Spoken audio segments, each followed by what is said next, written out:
Today we've got questions on monarchy, MLK, baptismal names, and Charles answers if Pope Pius XII was Hitler's pope.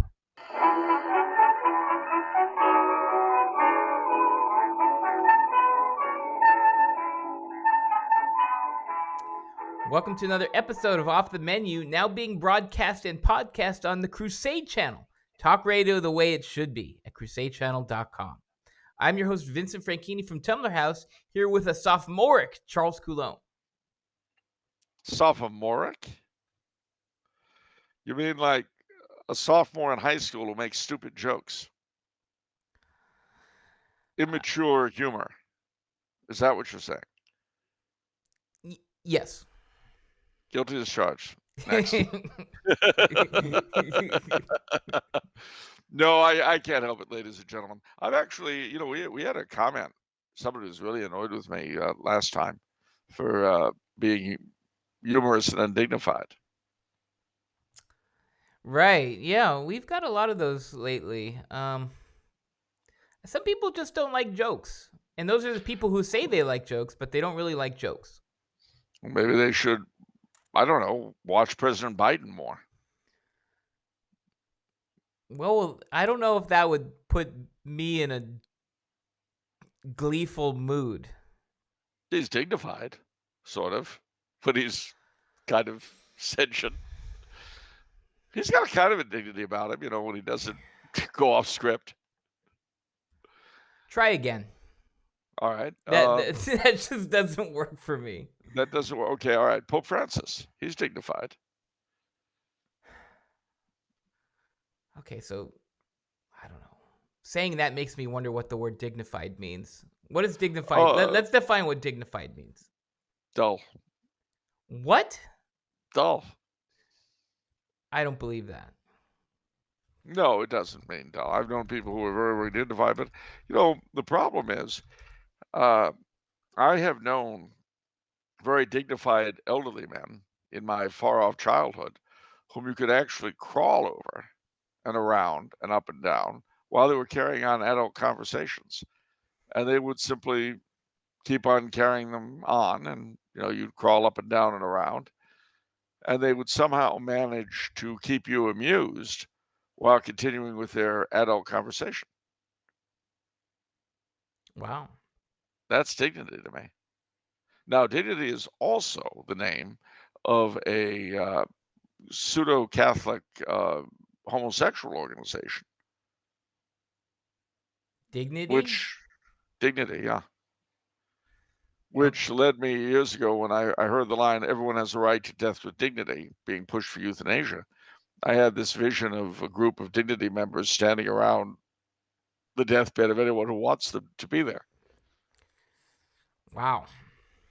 Oh, he doesn't look good at all. No, I don't think he's going to last the night. Very sad. Okay, that's like a nightmare. Let's talk about like anything else. What do you want out of me? Dignity. I want happy, fun, nostalgic things. I want do product all that. 19. Do you now? Yeah. All right. Picture this, if you will. All right. Imagine a warm summer's day somewhere in the American Midwest, or maybe New England, or maybe the South. Imagine a large Queen Anne Revival style mansion. And on the veranda, there's a table. And on the table are pitchers of iced tea and lemonade. And there's salads and all sorts of hot weather foods. And the men are all in seersucker and linen suits with their straw boaters. And the ladies are all in large flowing summer dresses. And they're playing croquet on the lawn. Is this... That's nice. This is good. This is good. Continue. Is that nostalgic? Yeah. Is that nostalgic for you? And then they look, and up the street comes a wagon. It's the Iceman. And the Iceman's wagon pulls up. He builds out his little cart, and he puts a big chunk of ice in it. And he goes around back of the tradesman's entrance. and the family's cook and him wrestle that block of ice into the icebox. And meanwhile, the cook then takes this machine and starts doing this with it, going round and round with the handle. And before you know it, she's got ice cream. And she puts that ice cream on a big tray, and she takes the tray out to that table I mentioned. And the men and women who are playing croquet put down their mallets, and they all have their ice cream. They're on the veranda. And it's the warm summer of 1903. It makes me so nostalgic. I thought it might. You feel better Is now? nostalgic the right word if you're describing and reminiscing over a time period that you didn't even experience? Yes, but there's actually a particular word which I can't think of right now that covers nostalgia for an era you were never in. Oh. Yeah, it's a thing, but I can't remember what it is. However, there's more to it than all of that, because this week that we are currently in is, in fact, ladies and gentlemen, most of it is going to be the octave of the Ascension, which great feast was on Thursday. But you know what that means? You know what's coming up on Sunday? What's coming up on Sunday? Pentecost. Oh, that's right. It's one of the three great feasts of the year. Oh, yeah. Oh, yeah, I knew that. What do they teach them in these schools? And you remember, if you read King Arthur, they were always talking about King Arthur kept Pentecost at Camelot. King Arthur kept Pentecost at Carlisle. King Arthur, it was a big deal. They're always talking about it in the Arthurian legend. So the fire of the Holy Ghost. It's what I love about it too is that the color scheme, the vestments and all that in the Latin church are red for the fire of the Holy Ghost. But in the Byzantine, they're green, reflecting the Holy Ghost's role in growing things and growth and everything else. But this coming Saturday is a very, very special day for our Byzantine brethren and for our Orthodox friends. Okay. Well, not for the Orthodox, because Pentecost is different this year for them. But anyway, the Saturday before Pentecost is the principal and most important of the Souls Saturdays. It is in the Byzantine rite like All Souls Day for us. Okay. Isn't that neat? That's pretty cool. Yeah. Do they do anything for that? What do they do for that? Oh, they have special prayer services. Oh, okay. For the dead. Yeah. And it's a very moving ceremony, and some national communities make particular foods for the day. Oh, okay, cool. Like pierogies? Not pierogies. I can't think of the name of it. Kolaba or something. It's made with wheat. It's almost like with grain. It's almost like an oatmeal that some of the East. Halutki? No, now see what you're gonna make me do. No, I'll tell you. I'll tell you.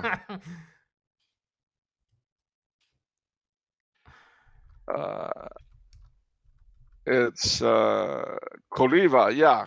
Koliva, yeah. It's basically a very tasty, full flavor, rich dish. Looks like a deconstructed cake with cereal, sugar, and fruits.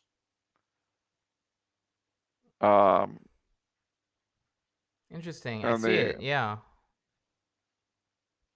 Yeah, Koliva. And they have a panakita for the dead. But yeah, I've actually had it. It says here the first Friday of Great Lent.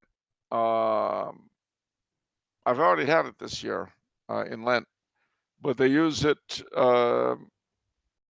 for the Soul Saturday. They use it for the end of the first week of Great Lent, St. Theodore's Saturday. They use it in requiem services and so on and so on. So now you know. Okay. So So that's one thing. The other thing that's worth knowing is that I, on the feast of Saint Jean Baptiste, patron saint of the French Canadians, June 24th, I shall be graduating from this establishment. Ooh. Congratulations. And now, thank you very much.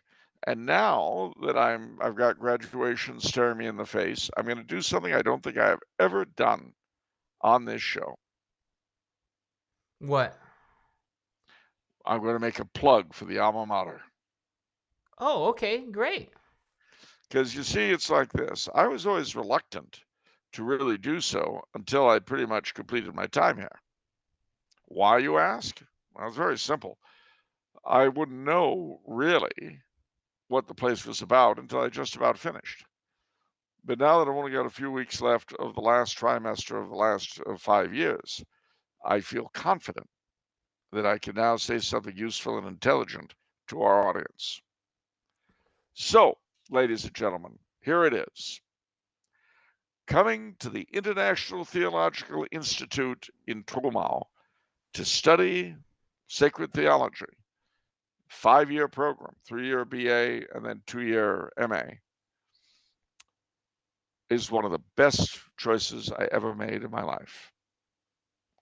Now, mind you, I didn't know when I started here that I didn't know that I was going to get to miss out on the horrors of the COVID lockdown in LA. I didn't know that. But it sure worked out that way. And although we had a lot of inconveniences here, I had access to the sacraments, because when you're locked down with a bunch of clergy, guess what? So the thing is that what I've found about the program here, and I'd like you, those of you ladies and gentlemen who are considering either BA or graduate work, to listen very carefully to what I'm about to say. It is a theological education. The BA is very heavy on liberal arts, particularly on certain great works of literature, Homer, Virgil, Dante in particular, and philosophy, Plato and Aristotle. There are some other things as well, church history and so on, but the emphasis is very heavy. It's the seminar system, great books, all that kind of thing.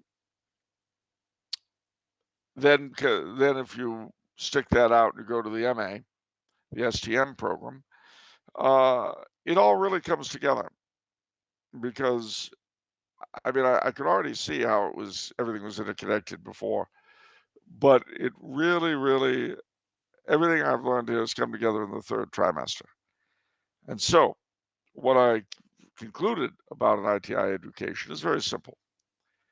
Its basic thrust is the supreme rupture between fallen nature and divine grace, and the absolute need for the redemption of the one by the other. Now, I know what you're saying. That's just Catholicism. And you'd be right. But the sad truth is that is not taught in the vast majority of institutions that call themselves Catholic. And certainly those few that do, places like the 2 Thomas Aquinas colleges, Christendom, Thomas More, Magdalen, etc., they're few and far between. And then, of course, there are other colleges that have, other Catholic colleges that have decent instructors, decent particular departments and all that. But my personal experience here is that it is an incredibly excellent education, and it's terribly cheap compared to what you'll be paying in the United States. And if that weren't bad enough, the school accepts American school loans, which is very rare in Europe. And that's the other thing, of course. It's not just the school itself. The fact that it has a very, very strong community life, which I've enjoyed. I can honestly say, ladies and gentlemen, although this may not be your experience if you came here, but it is for me, I have not disliked a single person in either the faculty or the student body in the 5 years I've been here. Not one. And you've got to understand that for me, ladies and gentlemen, that is a very bizarre feeling. An enjoyable one, but bizarre. Obviously, there's some people I like better than others, but there's no one I dislike, not a one. The other things that are interesting about the place in terms of its life is the parity of esteem between East and West.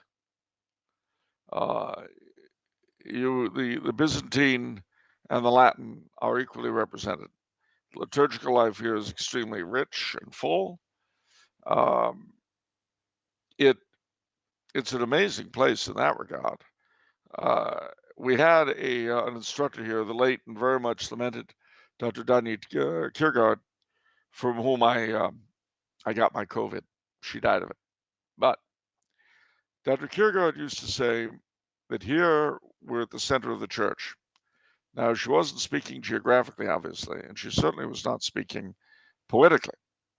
But what she meant was that here you will get a good grounding in the very basics of true Catholic theology and philosophy, and in a very, for want of a better word, pan-Catholic atmosphere. Because the international nature of the school is also very much apparent. There are a lot of Americans, but you will be able to form very strong and enduring friendships with people of many other nationalities. At the moment, we have a Ugandan, we have several Chinese, we have, of course, Slovakians, Ukrainians, English, Dutch, Germans, Austrians, Hungarians, Italians. It's a very, very interesting and enjoyable place. Lastly but not leastly, it's in Europe. It's in Austria. Do you know where a ton of my classmates are going this coming weekend? Where? The short pilgrimage. I'm not. I'm going to Trieste. And you know what I'm going to see when I'm in Trieste? What? I'm going to see the tombs of the Bourbon kings in Gorizia, of the Carlist Bourbon kings of Spain and Trieste itself, and Miramar Castle. And depending on the time, I'll see Venice again. Because you see, when you're in Austria, you're literally 100 euros from anywhere else in Europe. And Austria itself is one fascinating country. The cultural opportunities here are amazing. I guess what I'm trying to say, ladies and gentlemen, is that I cannot recommend the place more highly. So, the summer is coming. If you are in a high school and you're considering a BA, where to go for your BA? Look at the ITI. If you are in a college, particularly, but far from exclusively, places like either TAC, Christendom. That's right, Christendom, Thomas More, Magdalen, etc. Any of those places. Think about doing your graduate work here. They offer, apart from the MA in Sacred Theology, there's an MA in Marriage and Family, the licentiate, and the doctorate. So that is my plug, ladies and gentlemen. And I do hope that some of you out there will take advantage of this place. It's been a great, great experience for me, and I have no doubt it will be for you as well. All right. Are we going to have to start putting letters after your name for everywhere now? Is that going to be a thing? The only way that'll happen is if a certain genealogical question that's arisen in my line bears fruit. Okay. And if it does, then I will start putting 3 letters after my name, but they won't be academic. Well, okay, you lost me. What 3 letters? UEL. UEL? For what? United Empire Loyalist. Is that a It thing? appears is that a thing? Those American colonists who were forced to leave in 1783 and go to Canada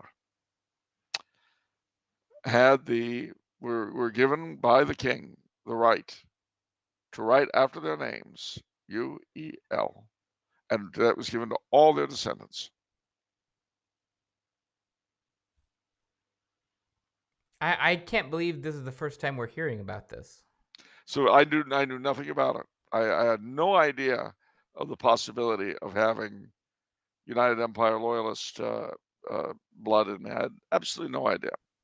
But it may be so, and if it can be proved, I'll go into great detail about it on the show, and henceforth I shall write my name, Charles A. Coulombe, UEL.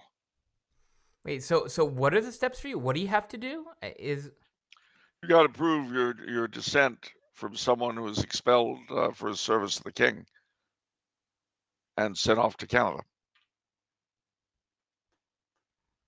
wow. All right. Well, good luck with that, I guess. Well, if it happens, I don't know. It may not be true. It all depends. One of the problems you've got are a lot of similarity of certain names. You've got all sorts of other funny stuff in the mix. But if it can be completely ascertained and nailed down, then guess what? Oz are going to do it. And you know why? Because having a French Canadian name and one that is so completely French Canadian with those three horribly Anglo letters after it is exactly the kind of apparent contradiction I love throwing in people's faces. That's very on brand. Yeah, but how can you be? But it's just, oh, what's the matter? Do we have an issue here? All right. Okay, time for State of the Week. Oh, hey, State of the Week. We're down to the nitty gritty, folks. So this is going to be a big one. The industrial state. Well, you said down to the nitty gritty. All right. So this week, it is going to be Texas. Eyes of Texas are upon me. Deep in the heart of Texas. That's a lot of ground to cover. There is, and I have covered a lot of Texas, actually. So I guess the best way is to go from east to west. So I shall do my best to do that. East Texas is very different from West Texas. We think of Texas as being dry, and that's certainly true of West Texas. But East Texas is very much a part of the old South. It's very humid. It's filled with little small towns like Palestine and so forth. But we'll start with Beaumont and Port Arthur. Those are oil towns, all right, but they're heavily influenced by Louisiana. A lot of Cajun Catholics in that part of the world, gumbo, etc., and Francophone blacks as well. And that seeps over into Houston a little bit, just a bit. Houston is a big place, to say the least, but the Assumption Catholic Church down at the center of town, sort of the oldest Catholic churches, non-Spanish Catholic churches in Texas, has the Latin Mass. Beautiful, beautiful church. Houston is also the headquarters of the Ordinariate, with the Cathedral of Our Lady of Walsingham. And the Ordinariate, of which I'm a member, it covers both the United States and Canada. And it's a wonderful church. I really, I've always enjoyed going to Our Lady of Walsingham. Houston has it's a huge port and all that, but it's also where NASA is. And that's an important thing. Why is it important? Because I grew up watching, the space program. Houston, we have a problem. Well, it so happens that my college roommate is the chief of security at NASA. So he gave me a tour there a few years ago that I really, really enjoyed. Let's see, what else can I tell you about Houston? No, that'll have to do for now. Because if you go southwest, you'll come to Goliad and Victoria, where there are Spanish missions and the Presidio, the Mission of Espiritu Santo in Goliad and Goliad Presidio, remembering that Texas was originally a Spanish colony. Victoria is a pleasant little town, German and Czech Catholics.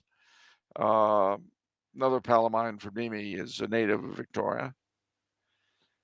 But where will we go? Now we could go north from Houston to Nacogdoches, which is again old Spanish town.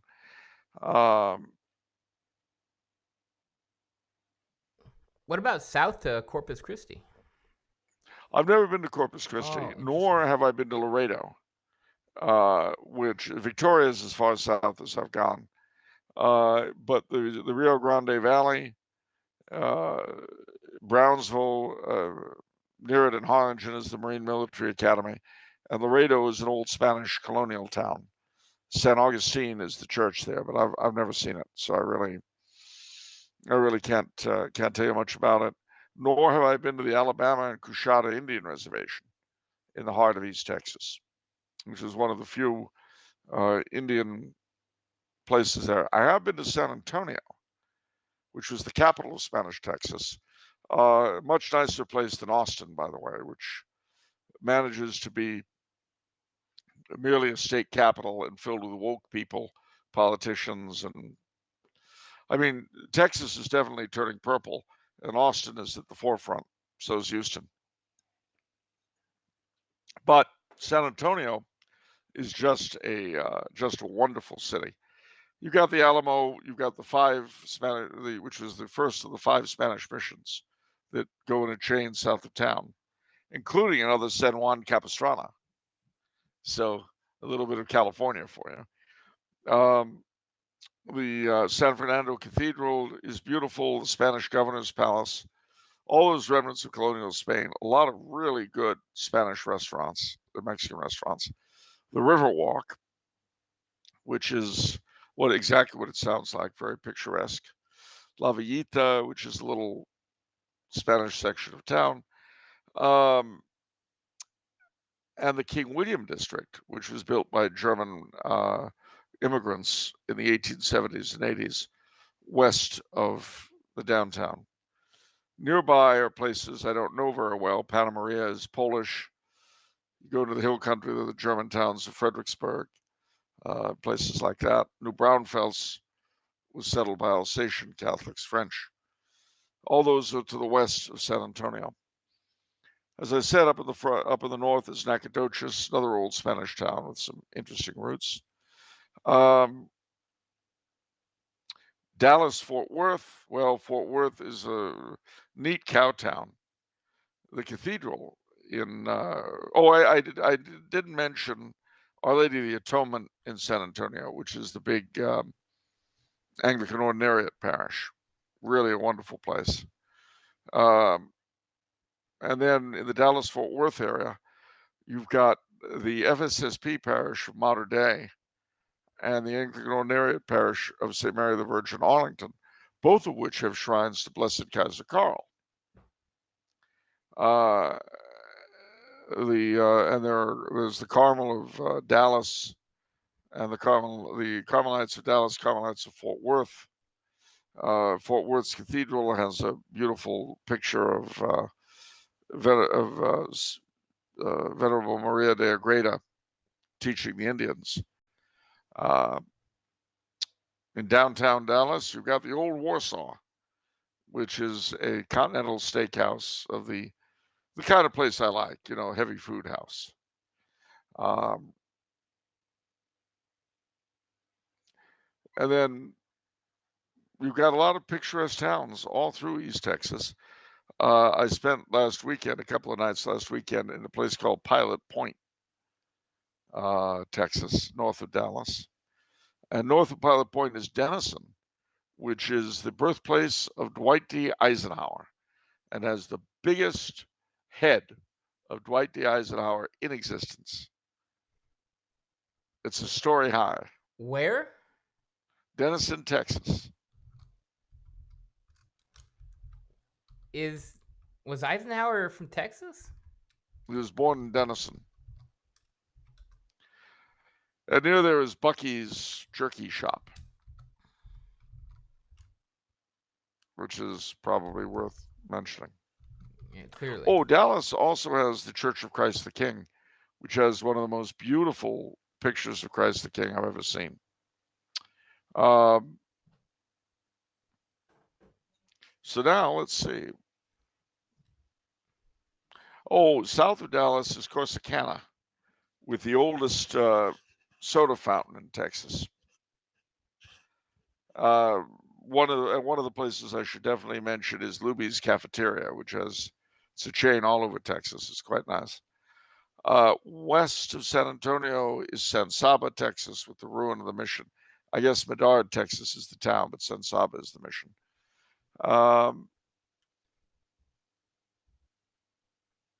West. Well, I can't leave out Midland and Odessa, where I've spent a lot of interesting times. Odessa, Texas has the Shakespeare Theater at their university. Midland, amongst other things, has the fabulous Petroleum Club, where I've been taking lunch. Nice little towns, not necessarily the most exciting. Due north, you'll come to Lubbock and Amarillo, which were party towns for me when I was in Roswell, New Mexico. You wouldn't find them very exciting, but believe me, anything was better than Roswell if you wanted to get out. And then you keep going west, and you finally come to the West Texas town of El Paso. And this is a very important place to me because you see, out in the West Texas town of El Paso, I fell in love with a Mexican girl.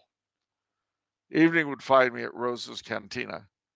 Music would play and Felina would whirl. Wow. What happened to her?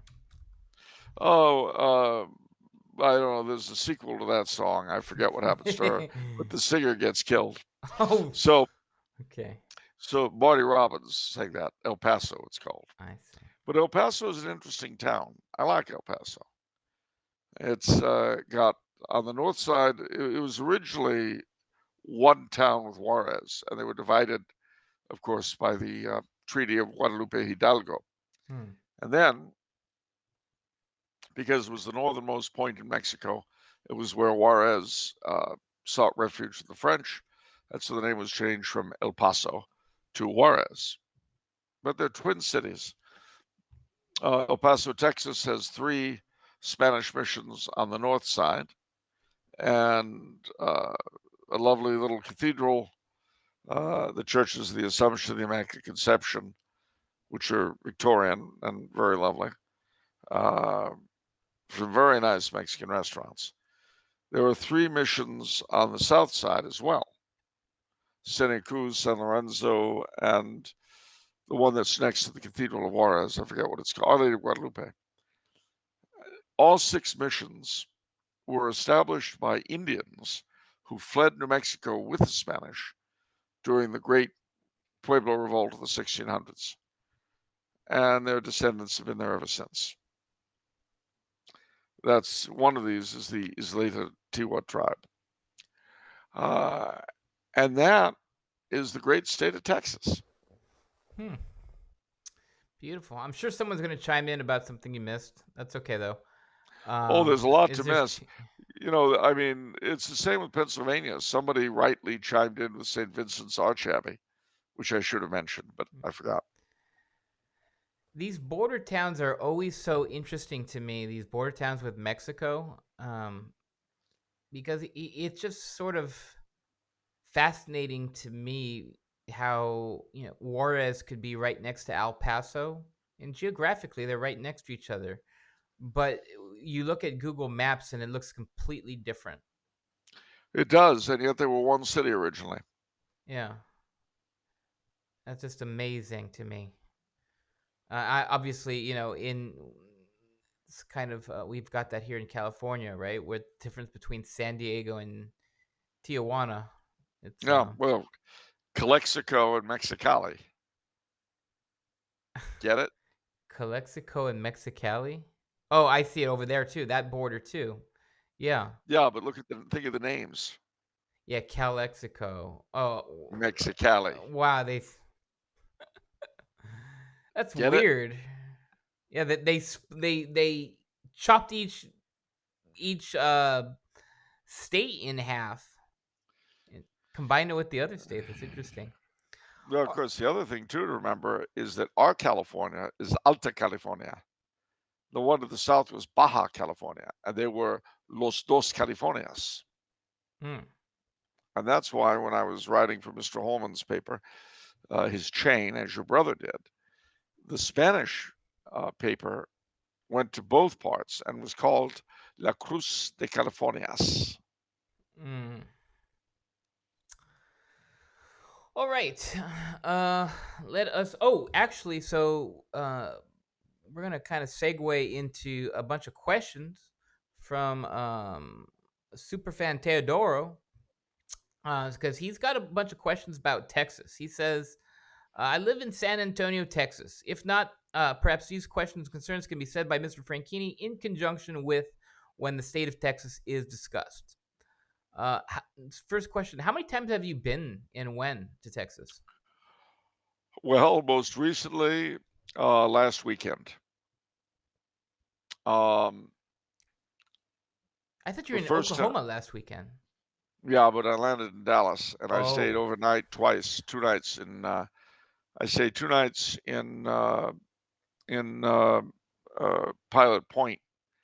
And before I got on the plane to fly back to Europe, I went to mass at the FSSP parish, Mater Dei, in the Dallas area. And you'll be glad to know that I had a cup of coffee at the Waffle House before I went to mass, and then lunch at Popeyes afterwards, both of which are right next door to the church. And I learned a new pronunciation for Popeyes. what? Pope, yes. Oh, wow! You have to really look for that one. It's somebody there came up with that. I didn't. Pope, yes. But at any rate, as to how many times I've been to Texas, I've lost count. The first time I was in Texas,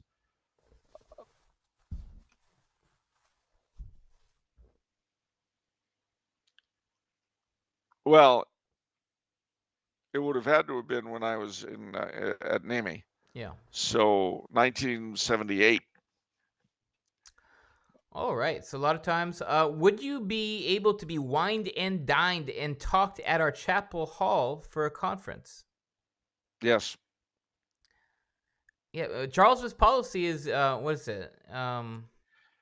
You send me a ticket, you feed me, you house me, and you give me an honorarium, dependent entirely on your ability to pay, then you've got my attention. There you go.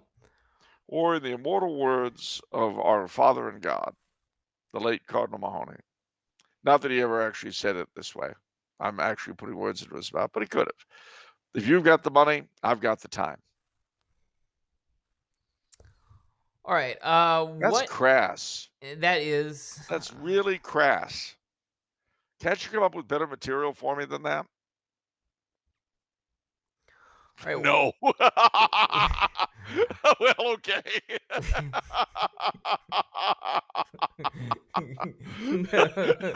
No, I can't. Read what we give you, moron. Just read the card, Charles. Just read what it says on the teleprompter.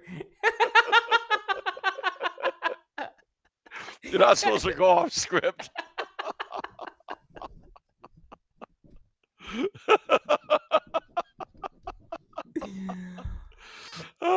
All right. So he also asked, what is the true story of the Alamo?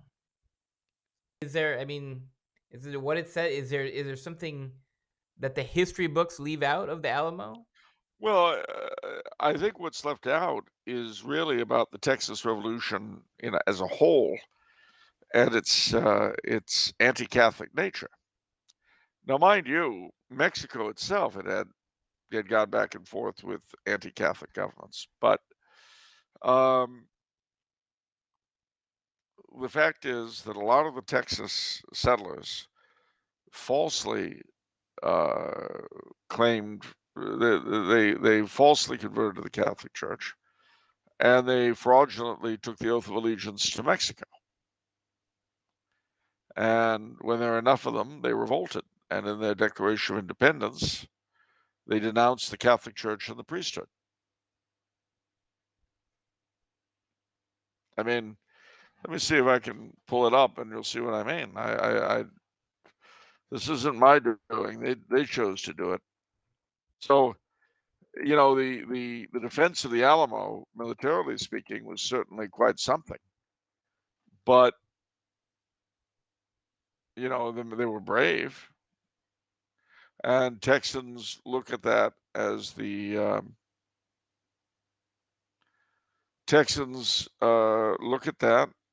with pride as the beginning of their statehood. And I okay. Um,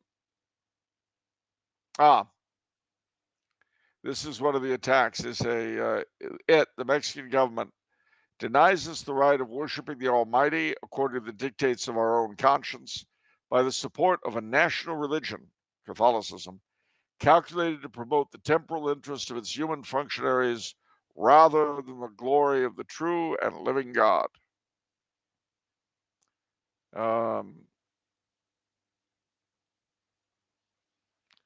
They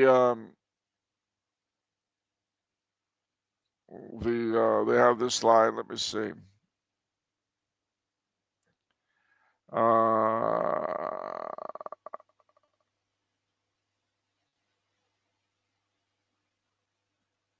Let me see.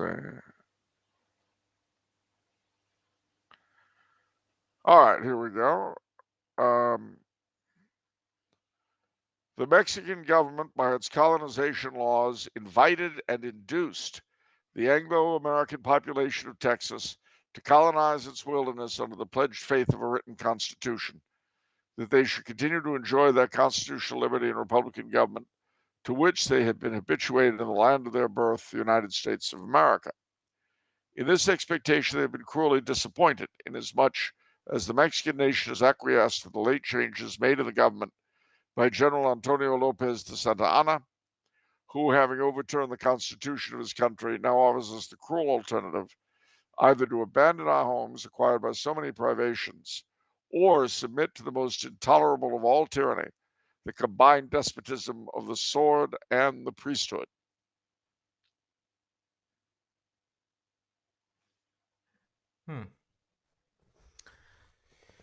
All right. Final question from Teodoro. He says, there is a place in the Alamo that marks where Mass was celebrated. That means the Alamo was actually used as a church. Would you Yes. concur?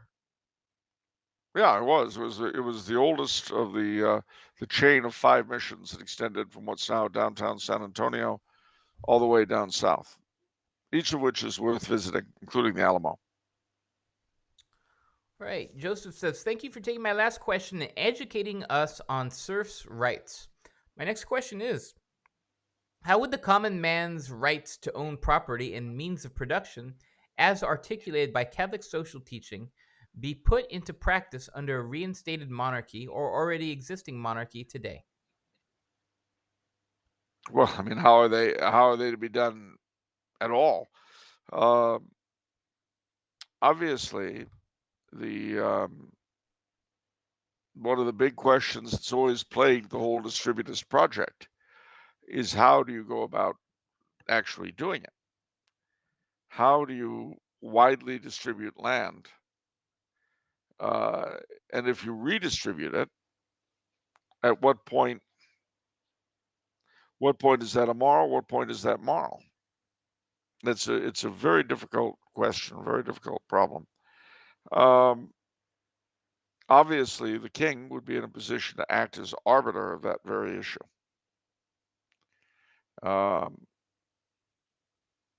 Especially with regard to whatever publicly owned lands, which would become crown lands, of course, if you had a king, could be used for resettlement too. But this is a big problem. You know, back in the 30s, during the Depression, it was called the Federal Resettlement Administration. Yes, it sure was.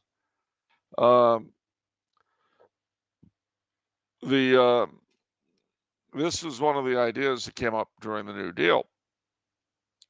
A mule and a plow, resettlement administration. The Resettlement Administration was a New Deal U.S. federal agency created May 1st, 1935. It relocated struggling urban and rural families to communities planned by the federal government. On September the 1st, 1937, it was succeeded by the Farm Security Administration. So they worked with nearly 200 towns that were established. So can we step back a bit? So, is it a right to own property under Catholic social teaching? Is that what is Well, ideal? that's the ideal is certainly the ability to own property. No, But I the mean question is ability is always, different from rights. Like a right yeah, is a very strong word. it is, and the right to property, it becomes very, very tough because where do you get the property from? Now, in the Middle Ages, of course, it was the kings who granted it because the king was the lord of the land. And that was true in colonial times as well, both with the English, French, and Spanish colonies. That's why where you're sitting right now, if you looked up your chain of title, do you know who would go all the way back to? Who? The king. That makes sense. Yeah, and the king granted the land you're sitting on at the moment to a ranchero. I forget. I think it was the Rancho del Duarte or something. I forget what it was where you are, Rancho Santa Anita, something like that. And that one of those two, and that lasted for maybe 7,500 years. Then it was subdivided into smaller and smaller subdivisions until the plot of land you're in now was, put where it was. So the question is, can a distributed scheme be put into work under a renascent or sitting monarchy? Well, firstly, the monarch would have to have sufficient power to be able to do that, number one. And in all likelihood, it would have to be done on his own property, which we've seen actually with the current king in England. He actually set up a village, Poundbury, and the people own their property and so on. So, I mean, it's doable, but you have to have a lot of things have to be worked out. And of course, no two countries are exactly alike.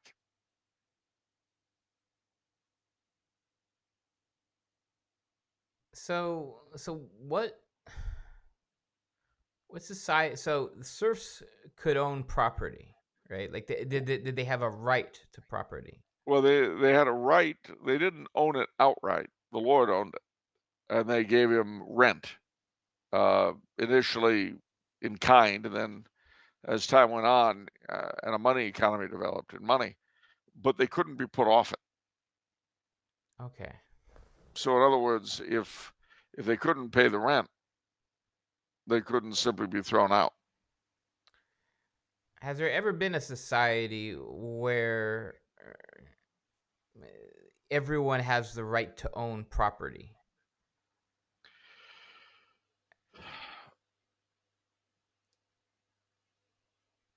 You see, the difficulty with the question is that not everybody has ever been able to afford it. Right. Well, You see. well, to me, rights. I mean, do rights have a cost? See, that's what makes it weird for Well, me they that I'm trying to well, parse out. It's like if it costs money, then is it a right?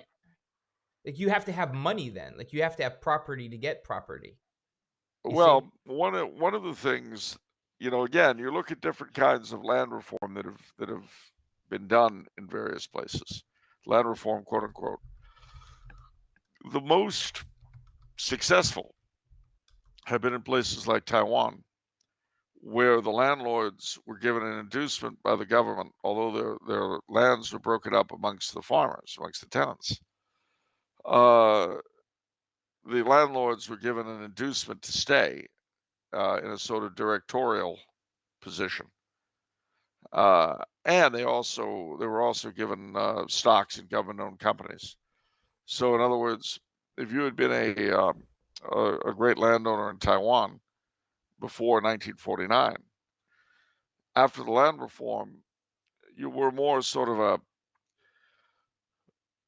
director of a collective, you might say. Although it wasn't collective farming in the sense of it wasn't collective farming in the sense of the Soviets. It's cooperative farming, I think, is the word we want. So basically, the former landowner became the chief of the cooperative.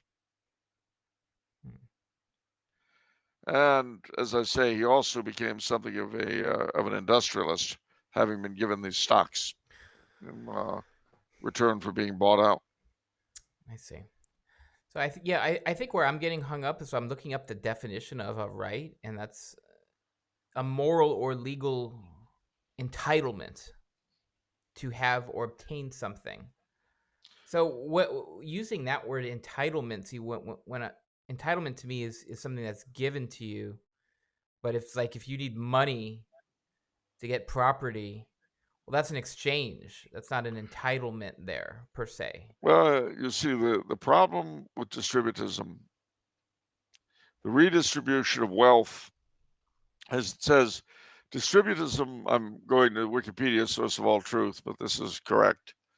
Distributism requires either direct or indirect distribution of the means of production, productive assets, in some ideological circles, including the redistribution of wealth to a wide portion of society instead of concentrating in the hands of a minority of wealthy elites, as seen in its criticism of certain varieties of capitalism, or the hands of the state, as seen in its criticism of communism and socialism. More capitalist-oriented supporters support distributism-influenced social capitalism, while more socialist-oriented supporters support distributism-influenced libertarian socialism. Examples of methods of distributism include direct productive property redistribution, taxation of excessive property ownership, and small business subsidization. I think the latter two would probably be the more I moral. I definitely like taxation of excessive ownership, right? That's like, I mean, that's actually executed in our society in various forms. If you look in sports, that's the luxury tax, right? Like that levels the playing field. Like if you have if you're the New York Yankees, okay, you can spend a lot, but if you're gonna spend that much more, you're paying extra taxes. And what's interesting is that concept. I think I only think it's in sports. I don't think that's that. Well, one of the things that's been proposed, for instance, is replacing the income tax with a general sales tax, because the wealthier buy more than the poor, Right. and it would be kind of self-collecting. The downside is you'd lose the Internal Revenue Service. Oh, we can't do that. And we're I just thought you'd getting be hurt. started. We're hiring like 70,000 more people. You're going the wrong 80, direction, Charles. Move next question. All right. 87,000, but who's counting? 87,000, but who's counting? All right. Anyhow, good discussion. A lot of food for thought. It's really I mean, I think we can all agree it's really a complex It's it's situation, ex- right? it's extremely complex, and again, uh, the thing to bear in mind is that with a monarchy, the king is the lord of the land ultimately, and so it's a little bit different than in a setup like ours where we don't really know who the lord of the land is. Uh, if we did, if if we had allodial ownership, that is to say, if the citizen owned his property outright and completely, then you couldn't have eminent domain, for instance, much less the kind of eminent domain where they can take your land if they can find someone who will pay a higher tax on it. Now, if the only way you can really justify eminent domain is if we have feudal ownership. But see, then the problem is, who is the lord of the land? Now, we've avoided that question for a couple of centuries, but because we simply operate, the government acts as the lord of the land, but it's not really. And having a king who really was the lord of the land and who was, shall we say, personally responsible would make things very different. All right. John says Pope Pius is often referred to as Hitler's Pope. Oh, Pope Pius the 12th. Um, but I have that isn't true. What is the real story of Pope Pius the 12th and where the idea of Hitler's Pope comes from? Well, it's kind of like calling Biden Hitler's president. You know, the original idea that he was pro-Nazi came from a play called The Deputy. It came out in 1963, and it was written by a man named Rolf Hochhuth, who was a uh, Protestant member of the Hitler Youth, of course, so he was really into it. But it's garbage. It's utter garbage. The truth of the matter is that Pius XII, I hate having to go through this again, but I will. Pius XII risked a lot of things by hiding and smuggling Jews and by allowing it to be done, and other people the Nazis didn't like.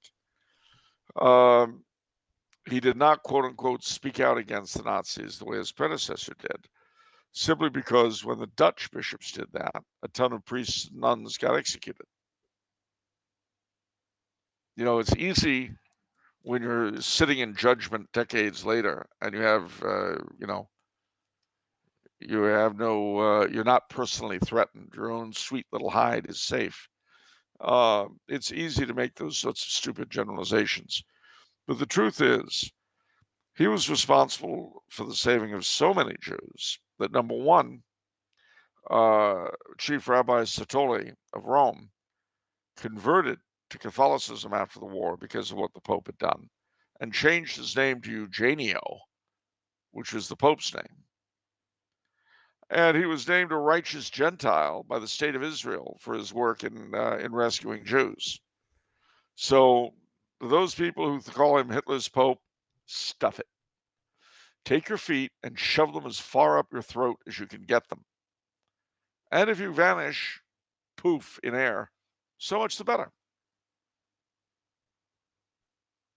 No one has the right to be that stupid, in the words of a very wise man. That conversion story is over the top. I like the fact that they're still calling him Hitler's Pope. Well, again, anytime someone says that, just imagine that the person who says Hitler's Pope is really saying, I'm a moron. I'll try to do that. Right, No, good. just, okay, yeah, I guess you are. In fact, if someone says, oh, so I guess you like Hitler's Pope. And you say, apparently not in reference to anything, oh, all right, I guess you are. Yeah. Good tip. All right, Timothy says, hello, Charles and Vinny.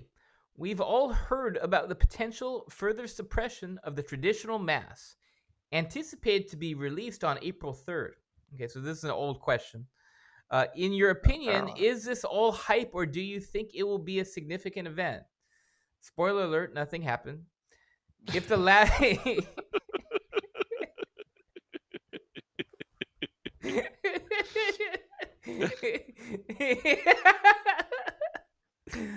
if the if the latter, what's the best way to witness what's the best way to witness to our love and devotion to the Mass? Okay. Well, apart from the fact that you ruined the whole question by pointing out that it didn't happen, let's do a hypothetical. Okay. Because see, I've lived this dream before. What dream? The dream of abolishing the old Mass that so many of the elderly non-binaries in charge are into. Okay. What do you think happened in the 70s? Right. Okay. Well, there were several ways. I mean, that was why some people found the SSPX at various independent chapels. Other people went Eastern Rite. Other people went shopping to find the most decent Novus Ordo they could find. What they did not have then were the ordinariates. What's the situation with the FSSP in this context? They're functioning, you know. I find it difficult to believe, but not impossible, that the Holy Father might one day jump on them as well. I mean, because so you're talking about alternatives and stuff to do, and you skipped. It feels like you skipped FSSP to go to SSPX. Well, no, I mean, obviously the FSSP and the Institute of Christ the King, if they're unmolested, will obviously be the place to go. Okay. But the diocesan, I mean, there are a lot of dioceses around the world. There are, of course, a number that have really applied it nastily. But there are others that have ignored it. And I presume that will continue. Okay.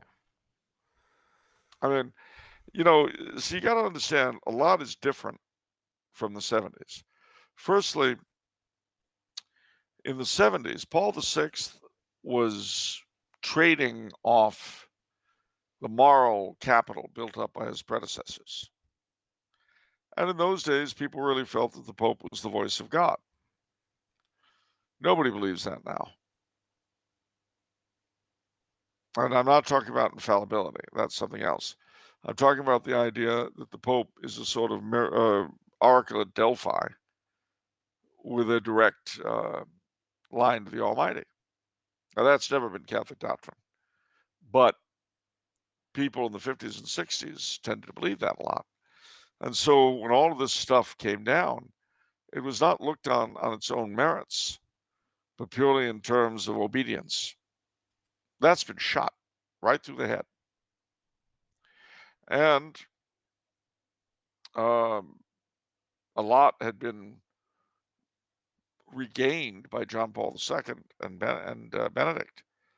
But I'm afraid it's, you know, people simply do not take this thing seriously anymore. The very fact that we're talking about how to get around it rather than ought we or not to obey. You're talking, you know, about bishops who have ignored the thing.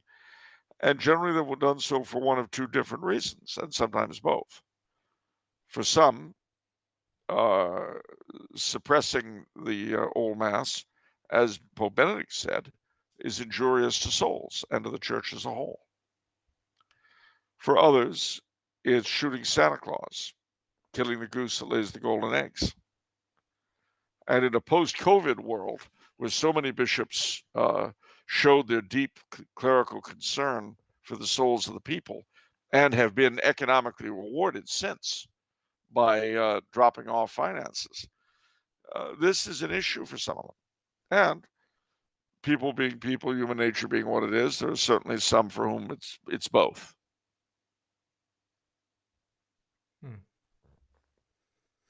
At the Newman Club, I was talking with your brother and one of your nephews, and they were saying that traditional parishes are starting to get a lot more pull in dioceses because they bring in so much money. They've got the money now, so with that comes more influence. It does, but of course you have some bishops. The African Queen comes to mind, who are Can't be idealized. bought. Can't be bought. And all I can say is, good on them. Let them enjoy their poverty till they die. Very Franciscan of them. I can't wait to see them begging in the streets as mendicants. Indeed. Okay, is that all you had to say before we move on? No, I mean, if you've got a bishop, even if your bishop's reasons for doing it aren't the highest, send him money. Be as generous and as supportive of your bishop as you can, because he's getting flack from the other side. Support any priest or parish or institution you go to, be it FSSP, Institute, Ordinariate, Eastern Rite, whatever you end up doing. Be as forthcoming and helpful as you possibly can to them. This is a very difficult time we're living through, and try to show understanding and restraint toward people whose responses to the crisis are different from yours. Definitely. Yeah. All right. Mason says, I have a question concerning baptismal names. I had never heard of the concept, even as an adult convert. I had Blessed Carl as my confirmation saint, owing to a personal connection to his feast date that I discovered through Charles's book. And I did a good quick Google of it, and I was going to ask why this process does not seem universal in the church, at least here in America. It seems as if it is assumed that the given name and baptismal name are the same, and I was wondering what the purpose of a baptismal name is for infants. Furthermore, what is the history of baptismal names? I'm not really sure of the history of baptismal names, so I won't tell you. But I can tell you that the choosing of a name for an infant has of a patronal saint has varied down through history. Some people would name their kid after the saint that the child was born, the saint's day the child was born on. But many did not. They would name them after relatives or whatever. And the saint's day would be a bigger deal than the birthday. So my birthday is November the 8th, but my patron saint is January 28th. And in a Catholic society, my name day would be a much bigger celebration than my birthday. Right. Final question today is from Sandra. She says, I am a fan of Martin Luther King Jr., and Pope Francis spoke well of him when he addressed a joint session of the U.S. Congress. However, there are some Catholics who say that MLK was a communist or didn't believe in the Trinity. He was, though, a guest speaker at one of Reverend Billy Graham's rallies. Do you think that MLK fooled Graham?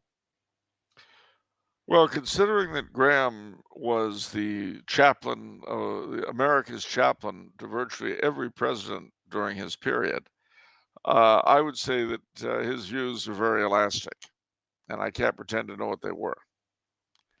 As far as his belief in the Trinity, Martin Luther King's, not Billy Graham's, I don't know. I didn't know the man. As far as being a communist goes, he went to the Highlander Folk School. And my dad, who had been into civil rights in his far-off youth, when Dr. King became prominent, disliked him intensely for that very reason. Of course, to be fair, my dad's involvement in civil rights did not come about from living in the South, but from seeing fellow cast members of plays in New York being denied the right to go into the bar of the Waldorf Astoria. They could sit in the lobby, but they couldn't go into the bar. And that annoyed him a lot. It wasn't Alabama, it was Manhattan. So all I can tell you is that, the Highlander Folk School was the kiss of death as far as my dad was concerned. All right. He never once said anything about whether or not MLK believed in the Trinity. Strange. That's such a hot topic. He may not have discussed it with him. All right. Any closing words, Charles? Yes, indeed. Several, in fact. Pentecost, as I say, is coming, and you know what the big feast after Pentecost is going to be? Also on a Thursday, except in benighted countries like the United States, where they stick it on a Sunday. Ascension? No, we just had that. I know. I have no idea. Corpus Christi. Oh, that's right, in June. That's right. And then, yeah, the Friday after the octave day of Corpus Christi is what? I can do this. I can do this. St. John's Eve? No. No. That's fixed. Corpus Christi is part of the movable temporal feasts. Okay. So, what is it? The Feast of the Sacred Heart. Of course, because it's the month of the Sacred Heart. Okay, Feast of the Sacred Heart. Now, although it's a fixed feast, it nevertheless has a sort of connection to the Sacred Heart. The 1st of July, other than my father's death day, Dominion Day, and the Feast of St. Junipero Serra, is what?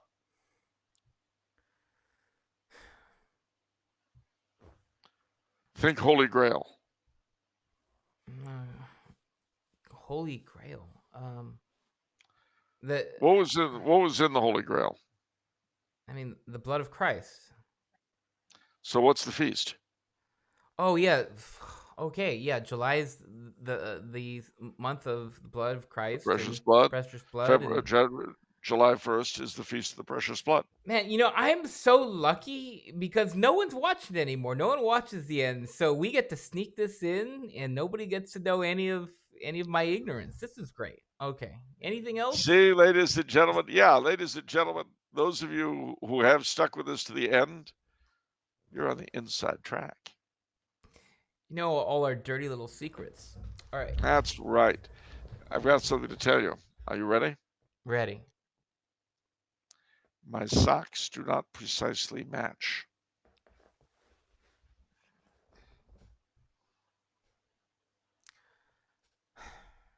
You fooled me, Charles. You're the master of fashion. They're both black. They look very similar, but the labels are slightly different.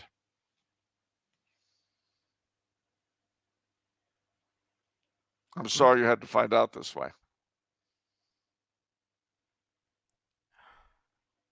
I'm gonna have to take some time to process this and see what this means for our relationship. Are you gonna go to the meditation garden? I'm gonna go to meditation garden. I'm gonna contact some self-healing vendors, including the one on Instagram. Actually, I don't know if he serves men, but well, I guess maybe certain types of men. But what a thing to say! Hi, just checking in. I saw another one of his today. Why?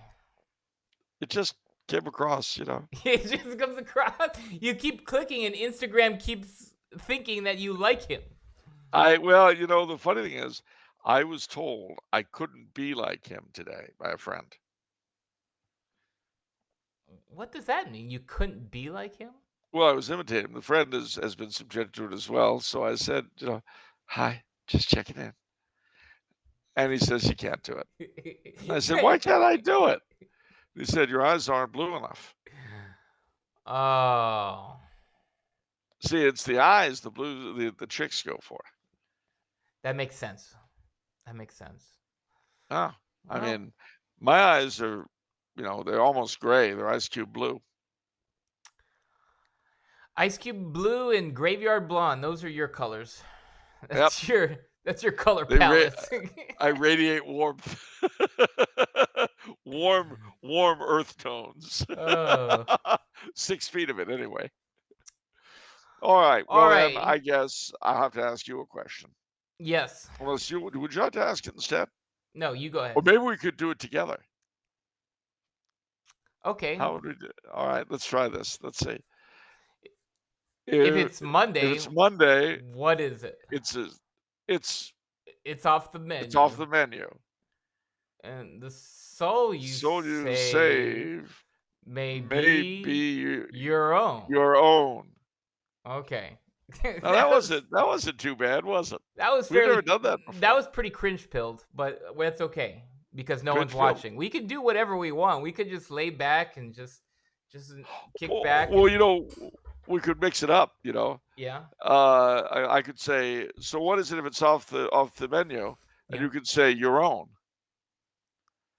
What? And I could say, and the soul you save, it's off the menu. We could do like Mexicali Calexico. That's pretty. Okay. See, that's the price people are going to be stuck paying if they don't watch all the way to the end. That's true. All right. All right. We'll see you next week from fabulous Trieste, the great port of the empire.